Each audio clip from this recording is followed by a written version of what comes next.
Hey guys, do you have a box of nail polish like me, where some of them you can't even see the nail polish? Well, in this video, I'm going to show you a cute and easy way to organize them. The only thing you're going to need is a pen and some sticker paper. I chose these cute little heart blank stickers from my shop, but any sticker paper or labels will do.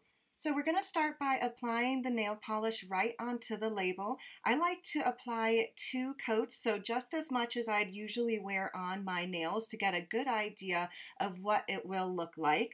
It's also a great idea to line up your nail polishes with the amount of labels you have in each row. That way you can keep them in order and don't get them mixed up. Now, while we wait for the nail polish to dry, there is an expiration date on the back of all of your polishes. It starts when you first open the bottle. I like to write that date down and mark off how many times I've used the polish.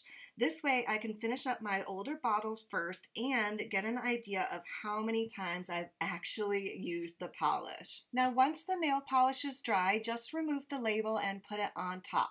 Now finish off with the rest of your collection, and now you have a cute little organized box of polishes. I hope you enjoyed this video. Thanks so much for watching, and don't forget to subscribe to see more DIY organizing tips just like this.